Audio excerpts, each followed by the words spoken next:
નમસ્કાર, હું છું પ્રિયા અને તમે જોઈ રહ્યા છો જનતા કી જાણકારી ન્યૂઝ। નજર કરીએ આજના સમાચાર ઉપર। વિઠ્ઠલાપરા ગામમાં વરસાદી માહોલમાં ભૂગર્ભ ગટરની કામગીરી બાદ રસ્તાઓની દુર્દશા, કાદવ કીચડથી લોકો ત્રાહિમામ।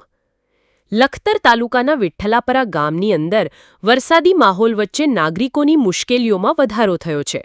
વિઠ્ઠલાપરા ગામની અંદર રસ્તાઓ ભૂગર્ભ ગટરની કામગીરી માટે ખોદી કાઢવામાં આવતા લોકોને ભારે હાલાકી ભોગવવી પડી રહી છે।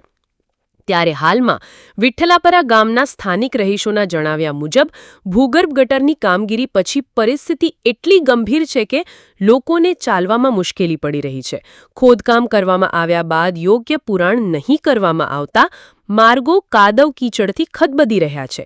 ગ્રામ પંચાયત દ્વારા ભૂગર્ભ ગટર નાખવામાં આવતા એક ટ્રેક્ટર ફસાઈ જતા મહા મહેનતે તેને બહાર કાઢવાની નોબત આવી હતી, જેમાં એક દ્રશ્યમાં અબોલ ભેંસો પણ ખાડામાં ખાબકતી નજરે પડે છે। સાથે બાઇક સ્લીપ થવાના બનાવો પણ બને છે। નાના મોટા વાહનો ફસાય છે। શેરીઓના મુખ્ય માર્ગો પર પણ કાદવ કીચડ જોવા મળી રહ્યો છે। રસ્તાઓને યોગ્ય સમતલ કરવામાં આવ્યા નથી। માલઢોર કાદવ કીચડમાં ફસાઈ જવાના બનાવ સામે આવ્યા છે, જેના કારણે ચોમાસા દરમિયાન કાદવ કીચડની સમસ્યા સર્જાઈ છે, જેથી વિઠ્ઠલાપરા ગામની અંદર આ સમસ્યા દૂર કરવા માટે સ્થાનિક પંચાયત પાસે વિસ્તારના રહીશોની માંગણી ઉઠવા પામી છે। રિપોર્ટ જયેન્દ્રસિંહ ઝાલા।